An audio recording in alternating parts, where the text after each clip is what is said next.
जय हिंद दोस्तों, कैसे हैं आप सब। दोस्तों, एक काफ़ी लंबे समय बाद आप लोगों से मुलाकात हो रही है एक केस स्टडी में, जो कि काफ़ी दिलचस्प है। और कई दशकों में ये एक बहुत ही बड़ा रेल हादसा था, जिसके बारे में आप सभी लोगों की बहुत रिक्वेस्ट आई, जिसकी डिटेल्स आप लोग जानना चाहते थे। ये हुआ था इंदौर राजेंद्र नगर एक्सप्रेस यानी इंदौर पटना एक्सप्रेस के साथ। ये हादसा कानपुर देहात में हुआ था। चलिए डिटेल में समझते हैं क्या हुआ था उस रात और क्या स्थिति थी और निष्कर्ष क्या निकला। दोस्तों, पुखराया रेल हादसा नवंबर 2016 में हुआ था, जहां लगभग 150 से ज़्यादा लोगों ने अपनी जान गंवाई थी और कई लोग बुरी तरीके से घायल हुए थे। ये हादसा रात के 3 बजे हुआ था। ट्रेन झांसी से रात 11:20 पर चली। यात्रियों ने अपनी अपनी बर्थ को संभाला और चैन की नींद सोने के लिए लेट गए। किसी ने नहीं सोचा था कि उनके सामने वाले पैसेंजर या उनके रिलेटिव्स, रिश्तेदार अब कल की सुबह नहीं देखने वाले हैं।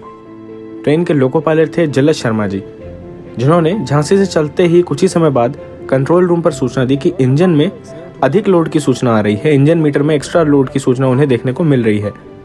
कंट्रोल रूम से अगले बड़े स्टेशन में जांच की बात को कहते हुए कहा गया कि कैसे भी करके ट्रेन को कानपुर तक पहुंचाया जाए, वहां पे लोकोमोटिव की या ट्रेन की जांच की जाएगी। ट्रेन के पहियों से अलग ही गड़गड़ाहट की आवाज़ आ रही थी, जिसकी सूचना अपने assistant loco pilot DP Yadav ji को देते हुए लोको पायलट साहब ने कुछ आशंका जताई। कुछ ही समय बाद ट्रेन ने उरई पार किया और ट्रेन 110 किलोमीटर प्रति घंटे की रफ्तार से चलने लगी, क्योंकि ट्रेन 1.5 घंटा लेट हो चुकी थी और उसे कानपुर समय से पहुंचना था। पहियों से अजीब सी आवाज आई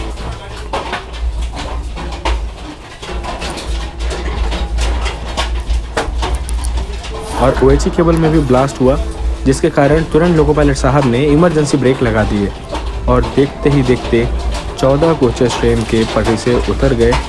आईसीएफ कोचेस होने के कारण कोचेस एक के ऊपर चढ़ चुके थे, जिसमें से 3 कोच पूरी तरीके से यानी S1, S2, S3 एक दूसरे के ऊपर चढ़ चुके थे और क्षतिग्रस्त हो चुके थे। यात्रियों की आप बीती अगर सुने तो कई लोग बता रहे थे कि उन्होंने कैसे अपने सामने वाले पैसेंजर को सीट से निकाला। किसी का हाथ उखड़ चुका था, कोई बहुत बुरी तरीके से घायल हो चुका था और कई लोग तो लाशों के बीच से उठ करके बाहर आए। कोई अपने माता पिता को ढूंढ रहा था, कोई अपने बच्चों को ढूंढ रहा था और कई लोग तो इस सदमे से बाहर ही नहीं आ पाए थे। सूचना मिलते ही तुरंत एनडीआरएफ की टीम, आर्मी की टीम और रेलवे की टीम वहां पे पहुंची। रेस्क्यू ऑपरेशन को शुरू किया गया और कानपुर के हैलेट हॉस्पिटल में सभी लोगों को भर्ती कराया गया। 1999 के घाईसाल रेल हादसे के बाद ये अब तक का सबसे बड़ा रेल हादसा था। उम्मीद करता हूँ आप लोगों ने उस हादसे के ऊपर डिटेल वीडियो देखा होगा। जिन लोगों ने नहीं देखा है, डिस्क्रिप्शन में लिंक दे रहा हूँ, वहाँ से देखिएगा और समझिएगा उस केस में क्या हुआ था। जैसे ही पुखराया रेल हादसा हुआ, कई उंगलियाँ लोगों द्वारा रेलवे की तरफ उठाई गईं कि शायद मेंटेनेंस कम थी या ट्रेन की अच्छी तरीके से जाँच नहीं की गई।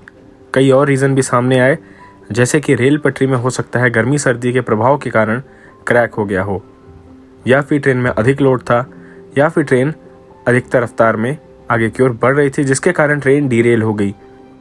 दोस्तों, 2 महीने की जांच चली और जनवरी 15 में बिहार पुलिस ने चंपारण के पास 2 ISIS के एजेंट्स को गिरफ्तार किया, जिनके सूत्रों से पता चला कि पुखराया रेल हादसा कोई रेलवे की गलती नहीं थी, बल्कि एक आतंकवादी साजिश थी। इतना ही नहीं, इन आतंकवादियों ने दिसंबर 2 को नकरदेई रेलवे स्टेशन के पास भी ब्लास्ट करने की कोशिश की थी, जिसमें रक्सौल से दिल्ली के बीच चलने वाली सद्भावना एक्सप्रेस को टारगेट किया गया था। पर ट्रेन वहां से समय से निकल गई और ब्लास्ट से बच गई और सभी यात्री सुरक्षित थे। इस ब्लास्ट की साजिश को प्रेशर कुकर के अंदर आईडी भर करके किया गया था। 2 संदिग्ध जो कि गिरफ्तार किए गए थे, उनका नाम था सूरज और दीपू, जिन्होंने कन्फर्म किया कि उन्हें ये काम करने के लिए 30,000 रुपये दिए गए थे। बट उनसे गलती हो गई और ट्रेन जाने के बाद ही ये ब्लास्ट हो पाया। खैर, उनकी गलती हम सभी लोगों के लिए एक आशीर्वाद बन करके आई और हमारे सभी यात्री सुरक्षित पहुंच चुके थे और ये लोग गिरफ्तार हुए। रेलवे हमेशा कोशिश करता है कि पूरे देश को सहयोग करे, एक साथ जोड़े रखे और यात्रियों की सुरक्षा में भी दिन प्रतिदिन आपको बढ़ोतरी देखने को मिलेगी। LHB कोचेस का आधुनिकीकरण, RPF की मुस्तैदी, इन सभी के बीच में हम सभी लोग सुरक्षित हैं और उम्मीद करता हूँ आज का ये वीडियो आप लोग को अच्छा लगा होगा। वीडियो अच्छा लगा है तो लाइक और शेयर ज़रूर कीजिएगा। इंस्टाग्राम में मुझे फॉलो करना चाहते हैं तो कर सकते हैं, मेरी इंस्टा ID द ट्रेन गुरु, वहाँ भी मैं ऐसी अपडेट्स वगैरह देता रहता हूँ। मिलेंगे जल्दी और ढेर सारे आने वाले वीडियोज़ में, ट्रेन जर्नीज़ में। तब तक आप लोग अपना ख्याल रखिएगा। जय हिंद दोस्तों।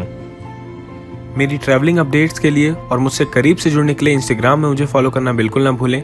अगर आप चैनल पर नए हैं तो सब्सक्राइब करिए ताकि आपको ऐसे ही और बहुत सारे वीडियोस मिलते रहें। Thanks for watching.